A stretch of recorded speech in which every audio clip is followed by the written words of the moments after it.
Lori Orlov, welcome to Anti-Aging Uncensored.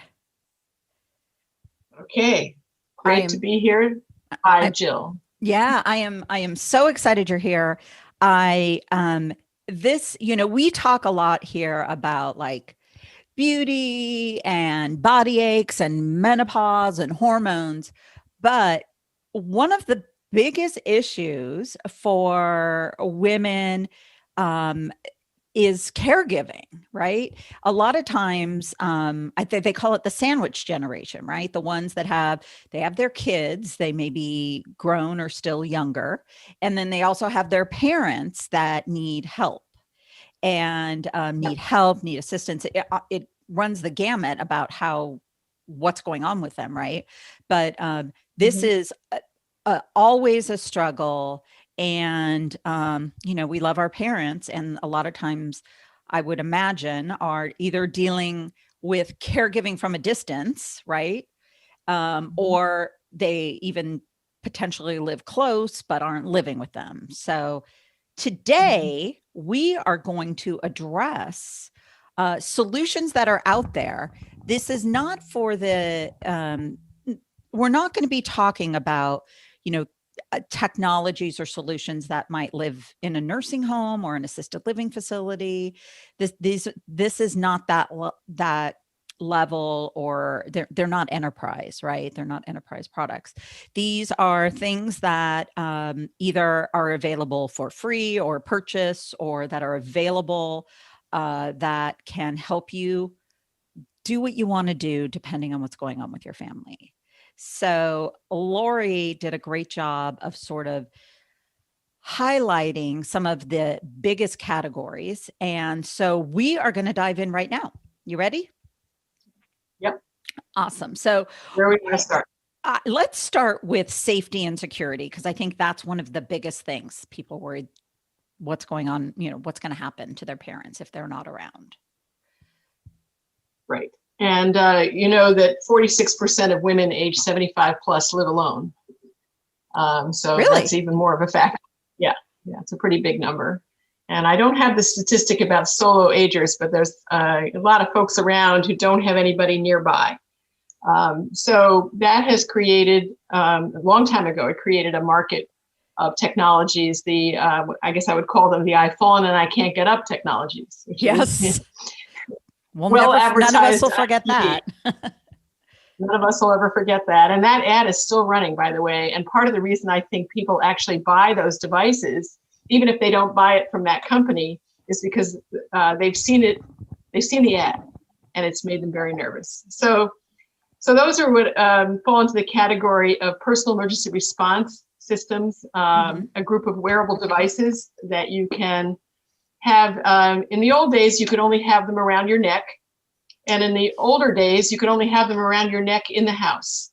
And they would Yeah. transmit a signal after you press the button. It would go to a box in the house, and the box would call a call center, 24 hours a day available, and send somebody if you needed help.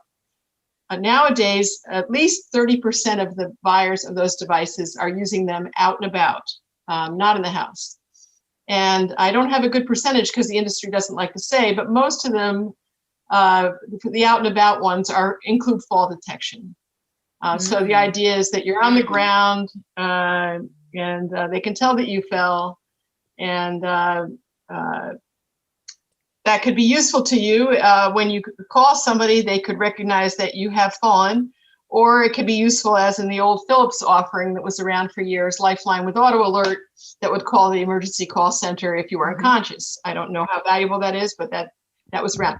Now, in addition to out and about, there have always been tools for in the house, sensors you could place around the house. Um, Technology that has some smarts in it that actually can figure out a pattern of behavior. Because what you really want in the house is you want to be able to detect patterns over time. Mm. And you want to know that Mrs. Smith is walking slower than she potentially used to walk. In fact, one of the cooler new technologies that I picked up learned about at CES last year was the Zibrio Smart Scale, which can actually track over time, because you're stepping on the scale always to check your weight. It's a Bluetooth scale. It transmits information about you, and it can detect if you're slower or faster at getting on and off the scale than you were previously. No way. Wait, what is that? What is that one Okay, called? but Zibrio, Zibrio. Got It's a it. smart scale. And the young woman who started it was a young entrepreneur. She won the best prize from the ARP competition at CES in 2020. Excellent. CES Innovation for older people. So also in the home, you have sensors you can place in the home that detect whether you fell or your movements over time. You also have health-related technologies in the home that can keep track of your well-being, including the ability to step on a scale, measuring your weight in the context of heart conditions and heart failure. Mm-hmm. You can have a heart rhythm type technology that you put your fingers on, and it can detect if you have arrhythmia. There's a technology for diabetes tracking, much what are some of those technologies that people can get if their parents are dealing with that sort of stuff, or if they are? Well, their AliveCore has the cardio mobile. That's for the heart arrhythmia. Yeah. There's another technology, a telehealth technology for in the home that's from a company that is offering telehealth visits through the television. And that company is called MedSign. And it may be the person's parents don't have a computer or don't have a smartphone. Mm-hmm. They can have a telehealth visit with the company through the TV. Thought that was pretty innovative. That's in this past year that came out. Mm-hmm. There's blood pressure trackers that will transmit your blood pressure. I don't have all the labels in front of me, but there's quite a few of those out there. If you look for diabetes tracking, Withings does it, I believe. Withings, yeah, mm-hmm. Yeah. And the Samsung Galaxy smartwatch that's coming out fairly soon has blood pressure tracking in the watch. Wow. And that's pretty new. Apple doesn't even have it yet, but Apple, I'm sure, will have it as soon now that they've seen the Samsung. So you mentioned sensors. You and I obviously have been, you more so than me, but in the industry, the senior sort of space for way too long. We were the early advocates, and that's right. And there's been a lot of companies that have come and gone, and a lot of acquisitions that have happened. Best Buy just acquired a couple, one or two different companies in the senior space.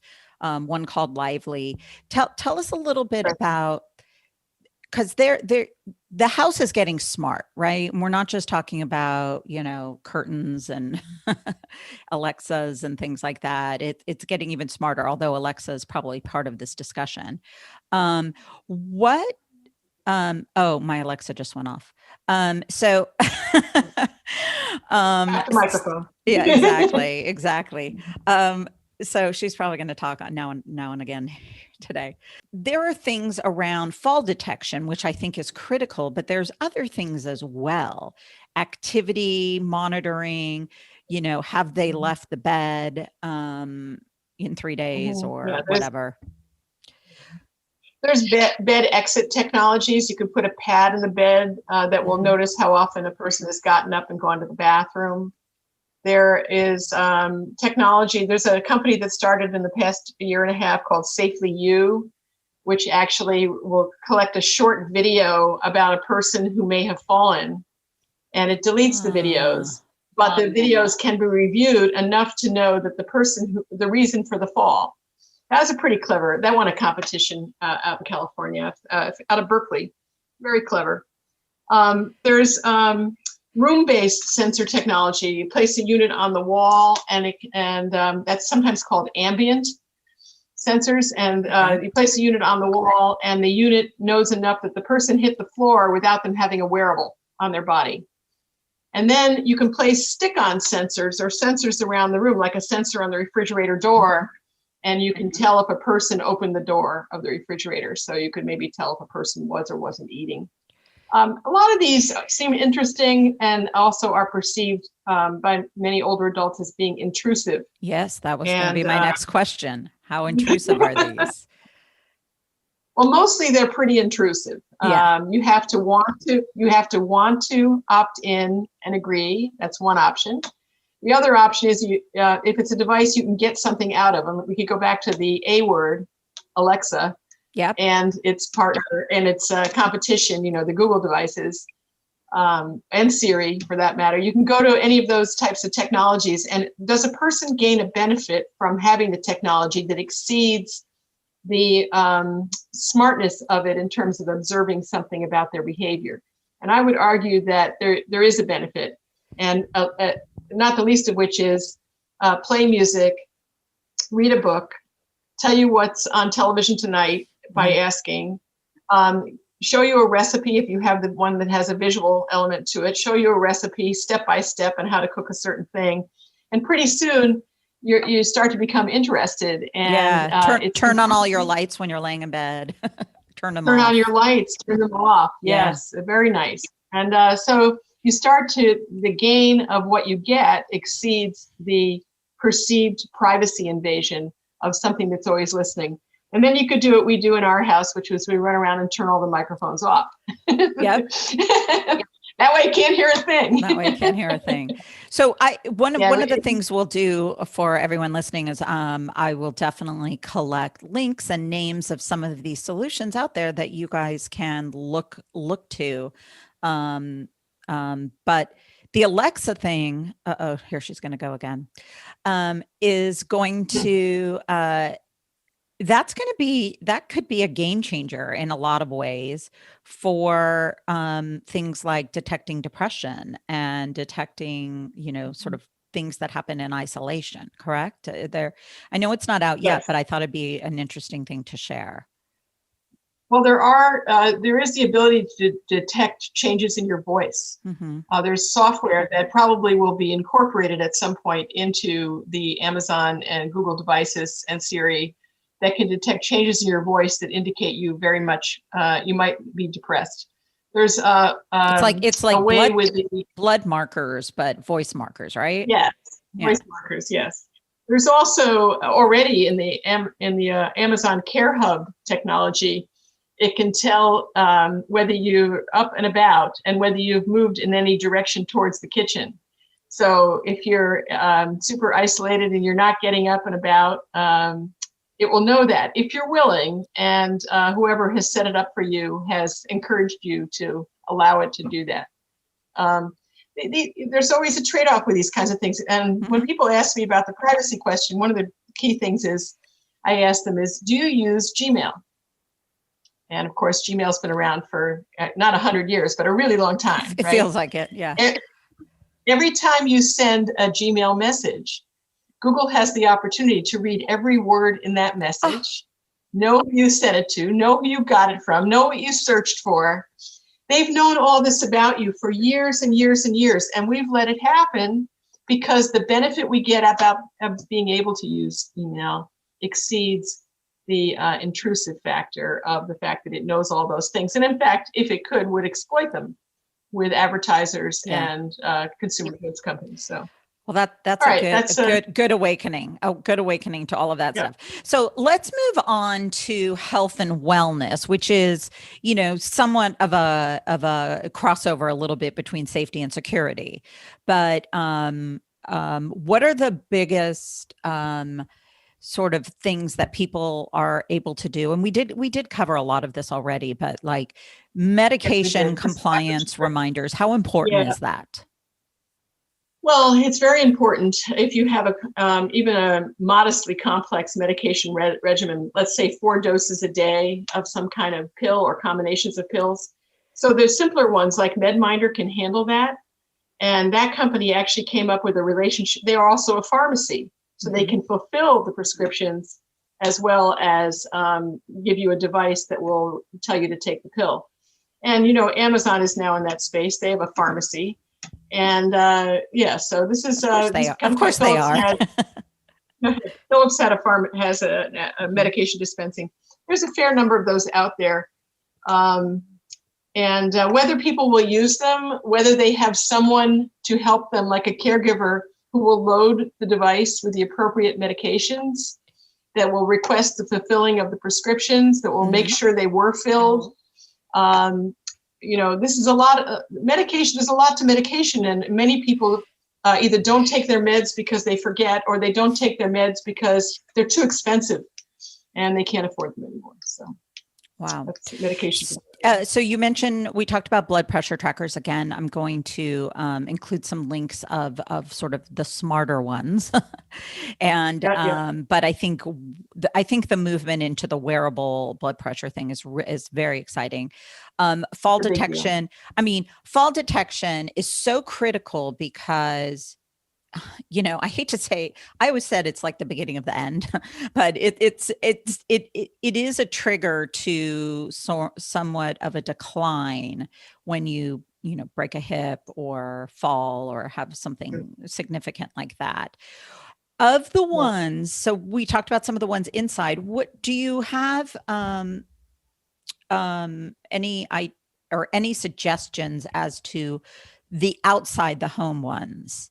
Very important. The first one I would mention is fairly recent. It's from a company called Unalliware, started by a woman engineer who decided that this was her life's work. She was going to now do this, is create a product that is an attractive watch that you can wear on your wrist, that is apparently, according to what she said, the customer reason for buying, the number one reason, is fall detection. Yeah. And and it's for people who are out and about. So you walk the dog, you go down the street, you want something that you can wear. And she has integrated it with a call center 24/7. If you're going to have a fall detection device, you want the 24/7 call center available with it, not like the Verizon app that came out recently with no call center. You want the one that has the call center, because even though it may be set up to notify your relatives, your relatives may not be home. Yeah. They may not be available. Avoiding your calls. Maybe avoiding your calls. So it's important that if you think you're at risk of falling, you really need the device to contact a call center that can say, "Mrs. Smith, are you okay?" So that, I think, is a really big deal. And that's great. Okay, so we'll put a bunch of links in of some things you guys can check out. I do suggest, I think it was episode 2, Dr. Dave Alpert. We talked about the cardia band. He really was and has one of the best devices that can detect what's going on with your heart. And we're talking medical grade, clinical grade, whatever the word is. So definitely check out episode 2 with Dr. Dave. That is an important point you just raised, which is many of the devices that are collecting information about you now are doing so in a non-HIPAA compliant way. That is, they have not been determined to be protecting your information the way you would want it protected in a medical grade device. And so we have the ability to be tracked about just about everything you can think of on the body.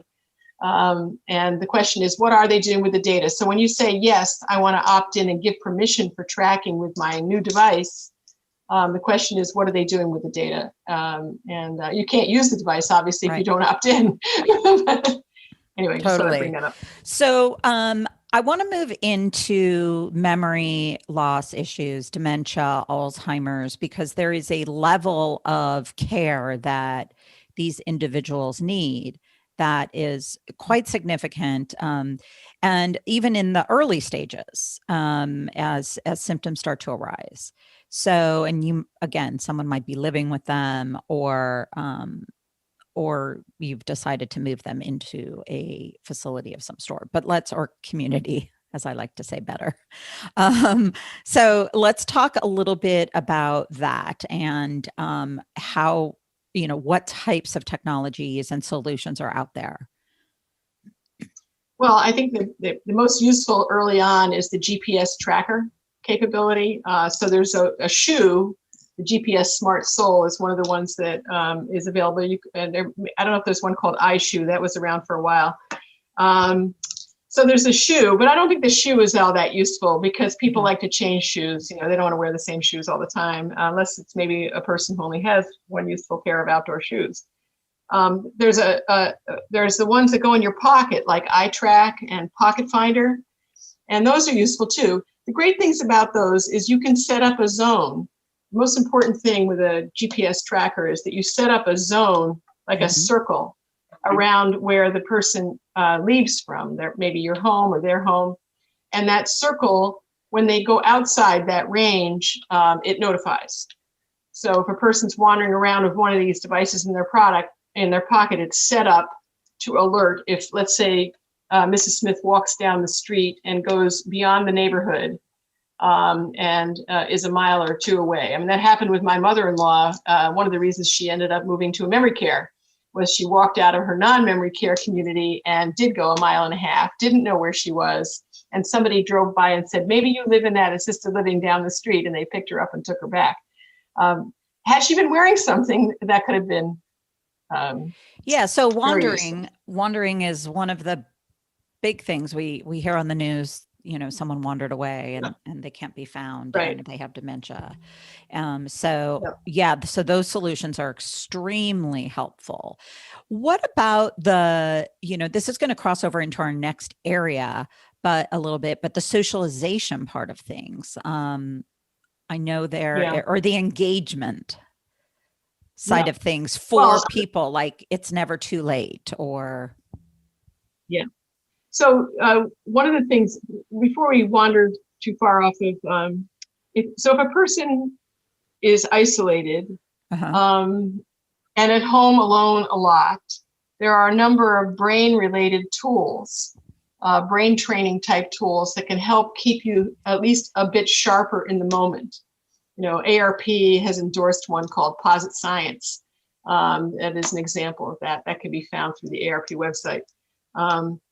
So something that helps keep you sharp is one aspect of, you can't really ward off Alzheimer's, but you can help stay sharp if you, in fact, want to do so. You can train your brain to remember more things more easily, at least in the early stages. What was the other part of what you said? Well, we were just talking about, I mean, the memory issues is a big deal, right? The memory issues and sort of keeping the engagement side of challenging your mind.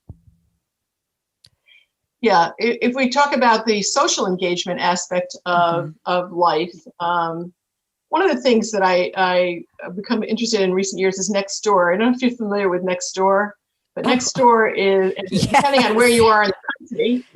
So depending on where you are in the country. A lot of crazies on Nextdoor. I mean, I love it, but there are, But it's also a great way in an emergency. And I saw this actually during the time leading up to a hurricane here in Florida. During a time where there's people are scared of something that is on the way towards them and it hasn't arrived yet, like a hurricane. They may be living alone. They may have hurricane shutters, and they may not be able to mount the hurricane shutters themselves. So Nextdoor was an example where people said, I live alone. I'm 75. I can't climb up and put the shutters up. And other people got on and said, give me a call and I can come and put them up. And the same thing happened when the hurricane was over. I need help taking them down. People are willing to volunteer to help other people. It isn't just the get on there and be annoying, which many people do with the Nextdoor. But in a real emergency, in an emergency, also learning something about your environment that you might not have known, like new stores have opened up of a certain type and so forth. It's very useful. Websites for caregivers are also very useful. And I would say anybody who hasn't looked at caregiving.org or care.com or caring.com, go to all the cares. Everything that has the word care. They care. They care, and they have information. Usually what you find on these sites is the ability to find resources, often senior care resources, often, could be finding home care, could be finding assisted living, could be finding dementia care, and it's all geographic. So in a sense, they're very local too, because you put your zip code in and you get information for you. Yeah, I think that's a really good point. One of the things that I learned was when I thought of sort of like home health care or someone coming to the home, I kept thinking of like of nurses and things like that, right?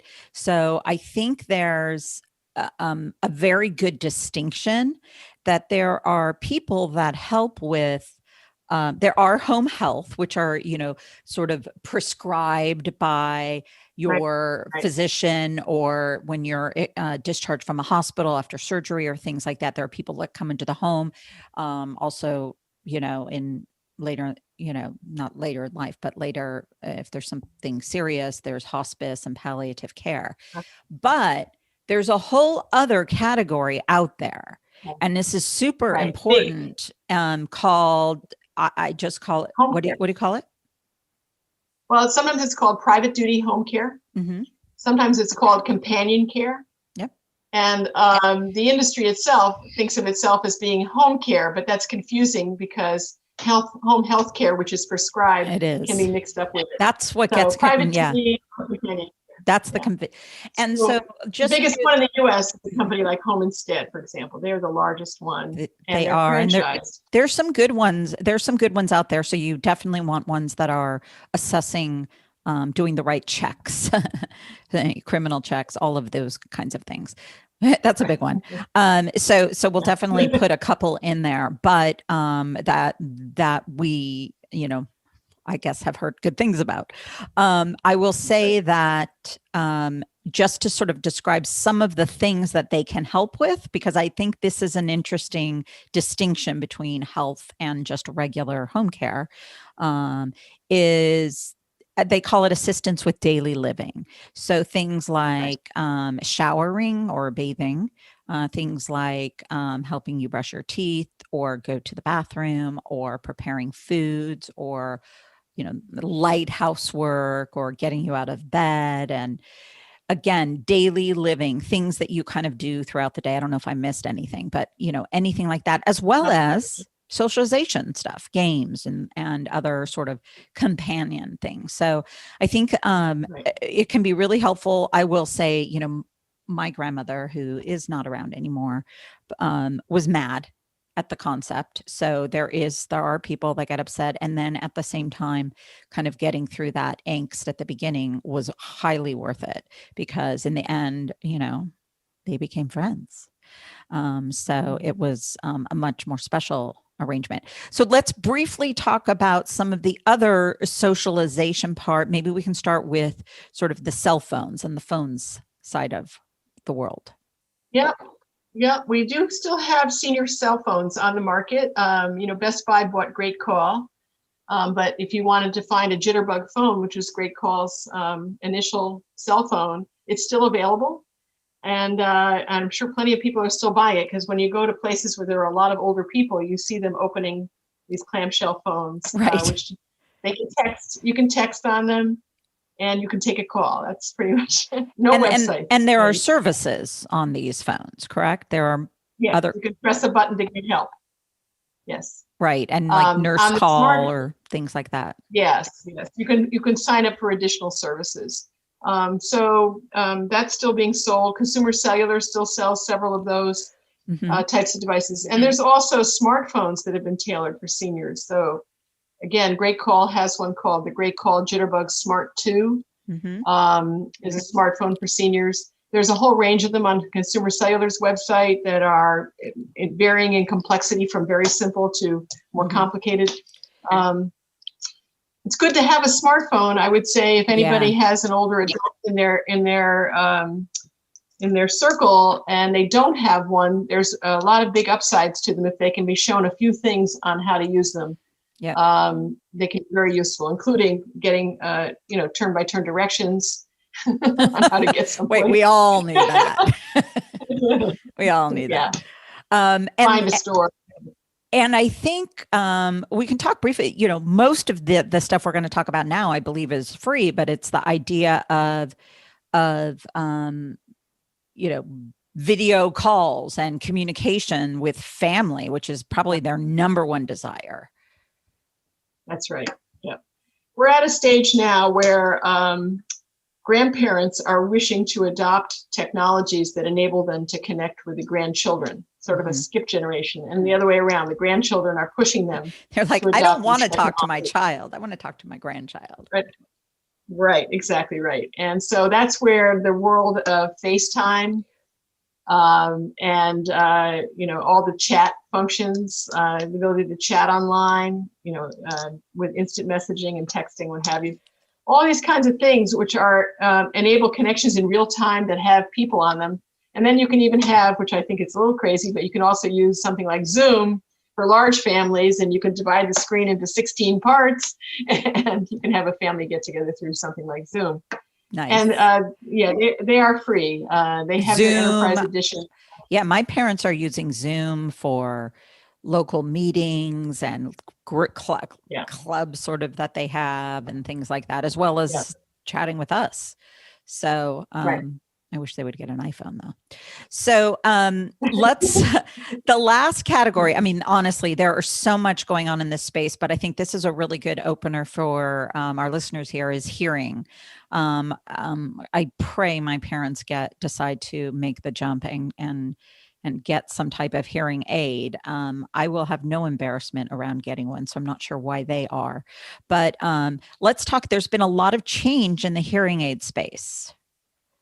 Yes, there has. There have been a whole category has been introduced under the name of Hearables. And that really starts with the earbuds that you can put in your ear to enhance the quality of sound of music. But you can also get a whole range of hearables that will make sound louder, amplify sound for you. And in fact, the base technology in a hearing aid and a hearable is the same fundamental engineered technology. The real question is, how is it packaged? Who configures it? Is it customized for your level of hearing loss?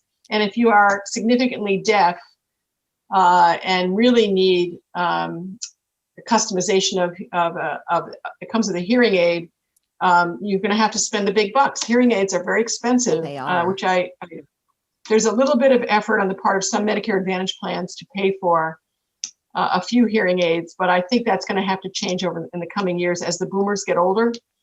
I think hearing aids are going to have to become a standard benefit. And they do everything but get up and walk around the room, these hearing aids. They can be customized to integrate with a smartphone. Okay. They can do fall detection. They can know when they're in a noisy room versus in a car that's very quiet. So hearing aids have become very sophisticated, but they're also still very expensive. So let's kind of rattle off some of the brands that are well known and we've kind of seen excel. Well, the more famous ones, there's 5 main hearing manufacturers. Okay, Phonak is one of them, Phonak. They make something, Lyric is also their line. Starkey is the big hearing aid brand. Oticon, Oticon. Yeah, that's a really Widex, interesting one. Yes, Oticon is very interesting. And Oticon is one of the ones that actually has tried to think about listening to music for people with hearing loss. Widex is another one, Widex, and Resound, Resound. You might want to wonder, how did a market consolidate down to so few people? But that's the way it is. And then the hearables include Nuheara is one. There's one called W&H, W and sign H, Be Here Now. And there's one called Doppler Labs, Hear One. But if you just start looking around for hearables, things that you can put in your ear that improve the quality of sound of what you're listening to without an audiologist, you can actually decide, you can do a hearing aid self-test. You can go buy a hearing aid online. You can decide exactly what you want in terms of features. If you're conversant with the internet, a lot of your problems relative to hearing can be solved before you ever see an audiologist. Yeah, we had Resound speak at CES one year, and they talked about sort of the ability for them to be on a mountain, that you could be in like wherever, and your audiologist can literally tap into the sound that you are hearing and adjust on the fly. So that's crazy remotely. So anyway, what a great roundup there. I know there's so much more we could cover, but I can't thank you enough, Lori, for joining us today, and Appreciate it. can't wait to have you back. Okay, talk to you soon. Talk to you soon.